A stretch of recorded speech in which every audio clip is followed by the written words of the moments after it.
In 1986, two researchers did something strange. They built an apartment inside a lab at the University of Washington, invited hundreds of couples to live in it, and wired them to heart monitors while they argued. And they found a hidden line most of us cross without ever knowing it's there. The moment a person's heart rate climbed past a certain point, something shut off. They stopped answering. They stopped fighting back. They just went quiet.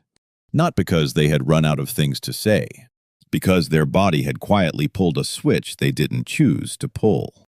If you've ever loved someone who goes silent the instant a conversation turns painful, you've watched that switch flip. And you probably read it as the worst thing it could mean. They don't care. They're punishing me. They're shutting me out. But that silence you're staring at isn't a wall built to keep you out. It's a body trying to survive a storm you can't see. Today, we're going to walk straight into that storm, what it is, where it comes from, why pushing on it backfires, and how to reach someone inside it without losing them in the process. Here's the first thing we get wrong. We treat speaking up or staying silent as a decision, as if the quiet person is sitting there, calmly choosing not to talk, weighing their options like a chess player. They're not. Modern neuroscience, especially the polyvagal theory developed by Dr. Porges, shows that a huge part of how we respond to threat happens below the level of choice. Our autonomic nervous system runs the show, and it doesn't ask our permission. When it senses danger and emotional pain absolutely counts as danger, it moves through 3 levels, almost like gears. The first gear is social engagement.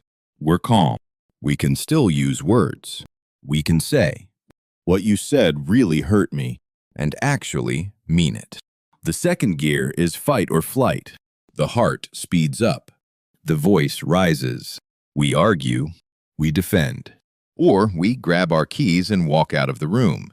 But when the pain gets big enough, when the nervous system decides that fighting won't help and escaping isn't possible, it drops into the deepest, most primitive gear of all, the freeze. Picture their body like a circuit carrying too much current. To keep the whole system from burning out, a safety mechanism trips and cuts the power. The silence you're looking at is that exact moment the breaker flips.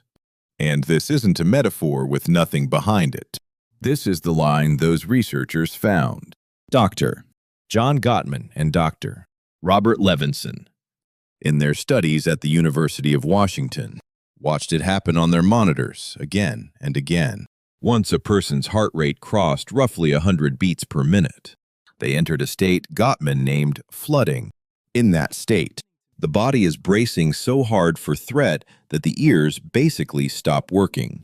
They can't take in new information. They can't solve the problem with you. They can barely stay in the room. And if you've ever been inside that flood yourself, you know it doesn't feel like calm. It feels like the opposite. Your chest goes tight. Your thoughts turn to static. Sometimes your hands go cold, or your vision narrows until the room feels far away. Your body has decided the smartest thing it can do right now is go still and wait for the danger to pass. From the outside, that stillness can look like indifference. From the inside, it's closer to bracing for impact. This is why the 2 most common words in these moments are also the most misleading. Someone gets hurt, and what comes out isn't a scream or a confession. It's 2 flat words. I'm fine. But I'm fine almost never means fine. Underneath it, the real sentence is usually closer to this. I am nowhere near fine, but I don't have the safety or the words to show you that right now. So please, just give me a minute. We hear the surface and take it at face value. We miss the flare going up behind it. And notice how fast all of this happens. We like to imagine there's a moment where the quiet person weighs whether to open up, like they're standing at a fork in the road. But flooding doesn't wait for a decision. By the time the words would need to come, the system that produces words has already started to go offline. The prefrontal cortex, the part that handles language and logic, loses its clean connection to the emotional centers underneath. So the thoughts are still there, thousands of them. They just can't find the runway to become speech. That's the cruel mechanics of it. The more it matters, the more flooded they get. And the more flooded they get, the less able they are to say the one thing that might actually help. Think about what that means in a real kitchen, in a real argument. One person is leaning in, voice climbing, listing everything that went wrong. And across from them, the other person has already gone under. Their face looks blank. Their answers get shorter. To the one still talking, it looks like the other has stopped caring. But biologically, they've hit 100 beats a minute. And the drawbridge is up. There's nobody left at the window to answer. And this is exactly where the misreading does its damage. The person still talking has no way to see the flood. They can't see the heart rate, the cold hands, the wiring going offline. All they see is a face that went blank at the worst possible moment. So they fill the silence with the scariest story they've got. You don't care. You're done. You're choosing this. And then they act on that story, which, as we're about to see, is what quietly turns one bad moment into a bad pattern. So when you stand in front of them and push, why aren't you saying anything? How long are you going to keep this up? It lands like asking someone with a broken leg to stand up and run. Their silence isn't rejection. It's the most natural thing a body knows how to do when it's trying not to fall apart. Quick, before we go on, do something for me. Notice your own breathing right now. Is it a little shallow? A little high in your chest? That's the same system we've been talking about, idling quietly inside you as you listen. Keep a hand on it because it makes the next part land differently. So let me ask you something, and make it quick. Just one number in the comments. Think about the last time a conversation went quiet like this. If you were the one who went silent, the one whose words just disappeared, type 1. If you were the one on the outside, following someone you love into a room you couldn't reach, type 2. And if you've honestly been both, most of us have, type 3. Do it now, before you forget. Because in a minute, you'll see why the number you picked changes everything about what comes next. Now let's go deeper. Because a nervous system doesn't learn to freeze overnight. This is a survival skill, built over years. And it usually traces back to one of 3 places. The first is childhood. No child is born hiding their pain. Babies cry when they're hungry. Kids yell when they're angry. Expression is the factory setting. But John Bowlby, the psychologist who founded attachment theory, showed that the way we handle pain as adults is shaped by how the people who raised us responded to our pain as children. Imagine a kid whose tears were called dramatic, whose anger got punished, whose sadness was met with a sigh and an eye roll. That child's brain quietly writes an equation, showing what I feel costs me love. And losing love is dangerous. So they learn to swallow it. They build a small, quiet fortress and move inside. And years later, when a fight breaks out in a relationship, that grown-up reaches for the same door the child did. Disappearing was safe once. The body remembers. The second cause is the aftermath of a toxic relationship.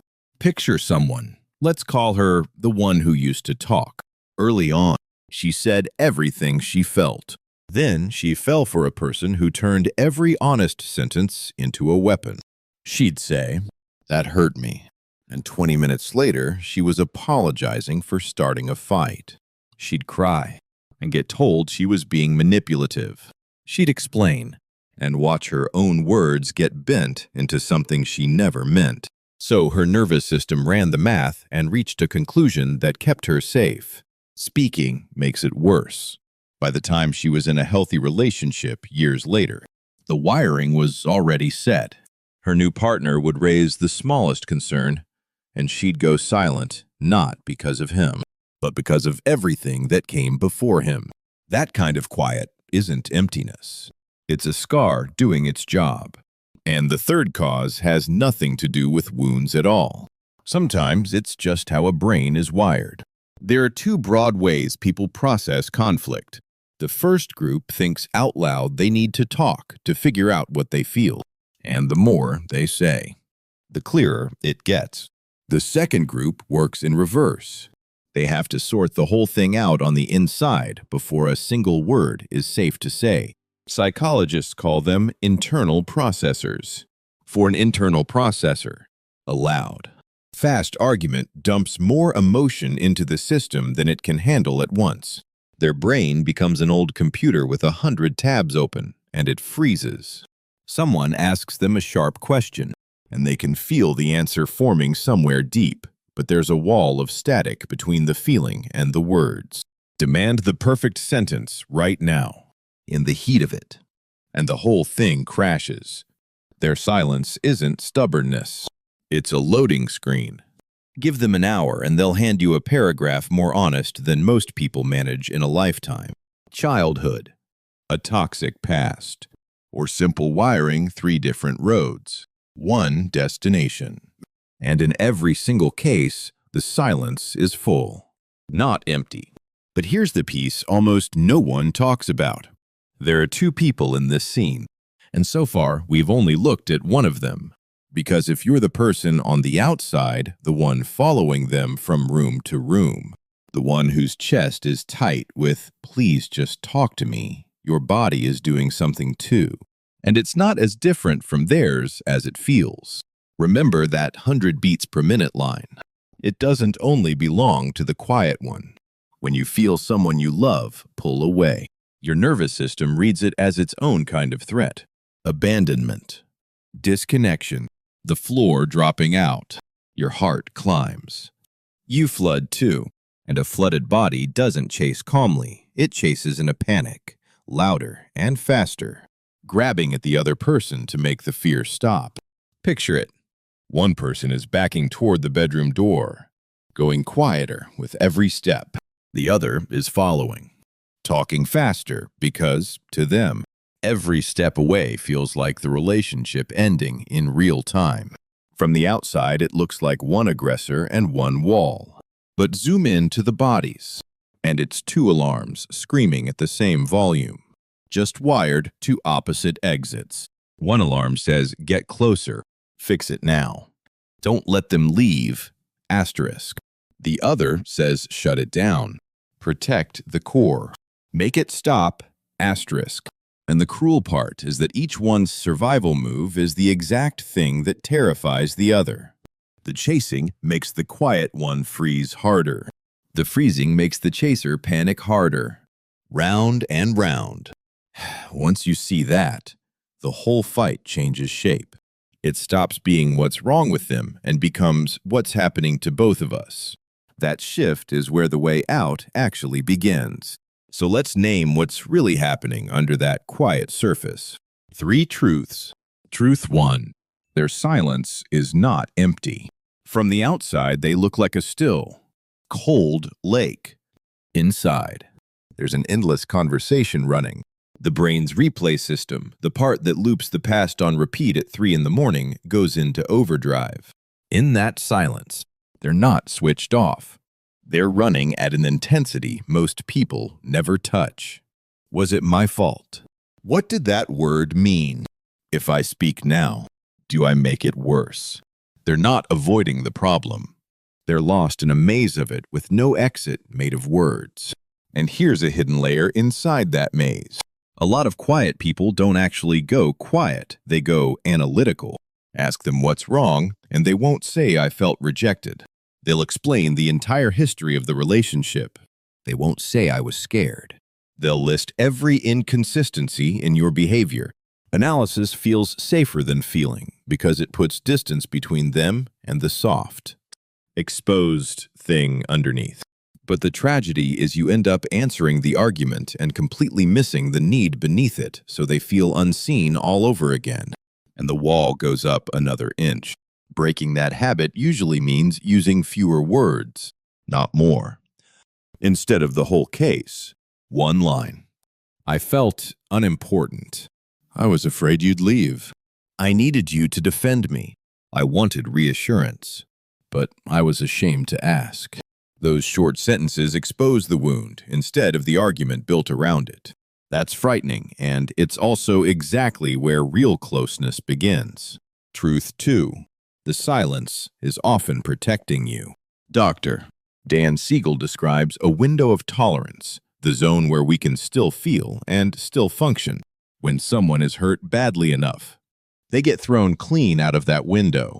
And many quiet people know their own edges frighteningly well. They can feel the ugly, sharp thing rising in their chest, the sentence that would leave a permanent mark. So they clamp down.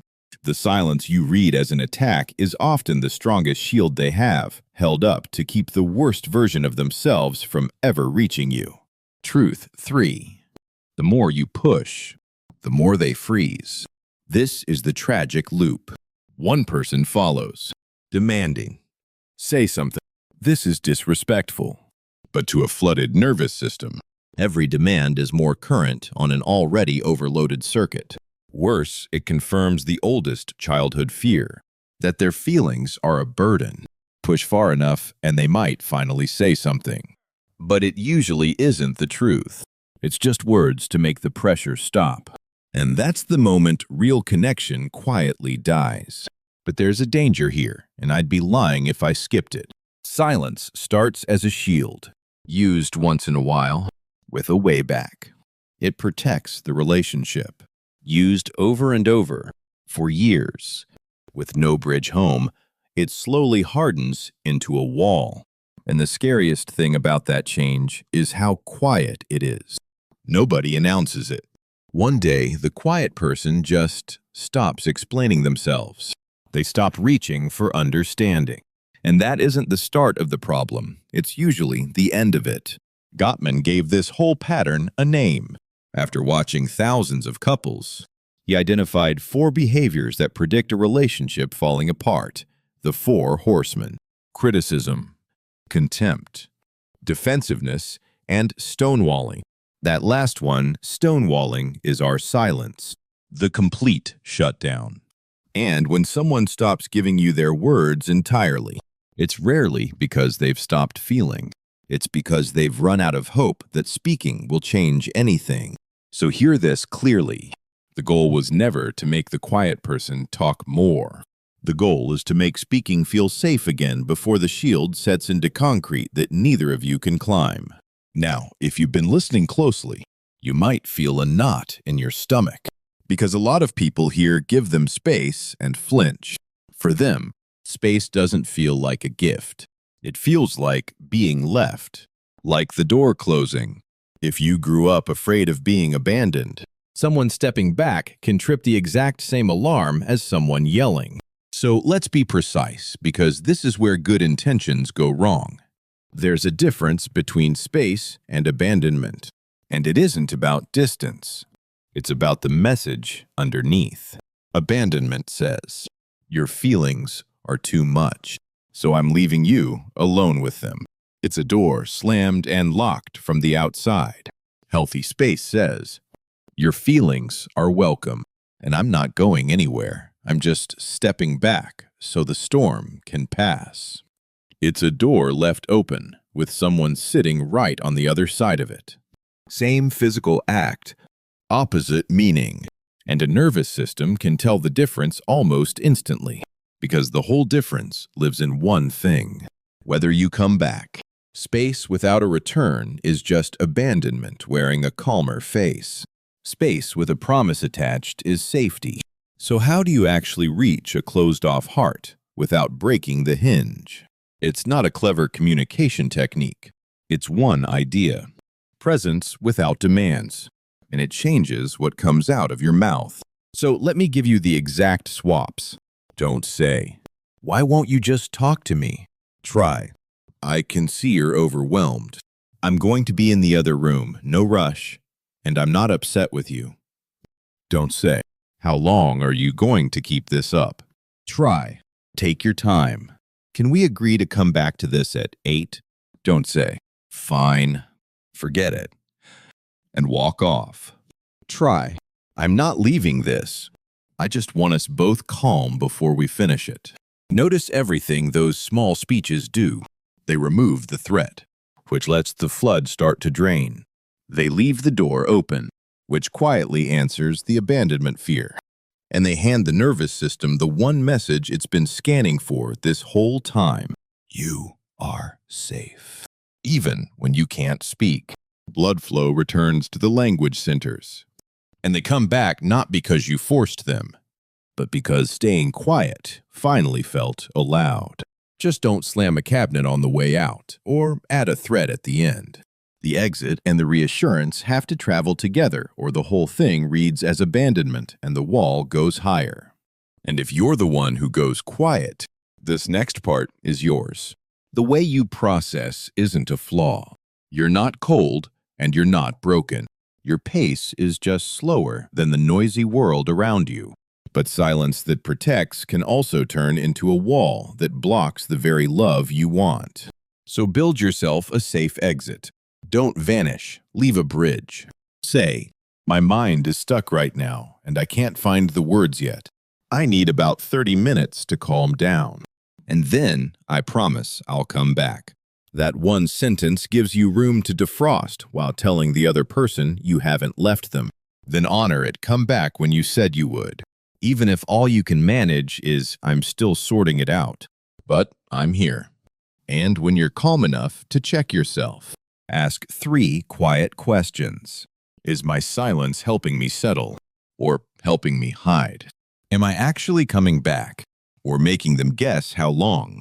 And am I protecting myself from someone who's truly unsafe or reacting to a safe person as if they were someone from my past? Those 3 questions are how you take the controls back from your own defense system instead of letting it drive. And one more thing, because it matters. You don't owe that openness to everyone. Vulnerability is earned, not automatic. Watch what a person does with your small truths before you hand them the big ones. Do they get curious or dismissive? Do they listen or immediately defend themselves? Do they remember what you told them? Do they repair after they cause harm? Trust isn't built by someone saying, you can tell me anything. It's built by repeated proof that speaking doesn't end in humiliation. Give your words to the people who keep passing that test and protect your silence from the ones who don't. And here's where it all comes together. Go back to that lab in 1986, those couples wired to the monitors. The line they found wasn't a line between people who love and people who don't. It was a line between a calm body and a flooded one. That's it. The silence was never the enemy. The silence was just a body that hit its limit, doing the only thing a body knows how to do to keep from burning down. Which means the wall you've been fighting was never really a wall. It was a signal. A nervous system saying, I'm at capacity, and I need this to feel safe before I can come back. And once you can read the signal, instead of taking it personally, everything softens. You stop trying to break down the door and start sitting quietly beside it. You stop asking, why won't you talk to me, and start saying, take your time. I'm here. You stop seeing 2 people at war and start seeing 2 overwhelmed bodies trying to find their way back to each other. People who go quiet aren't too much, and they aren't too hard to love. When they finally do speak, their words tend to carry real weight because they've been filtered through 100 passes of honesty and care.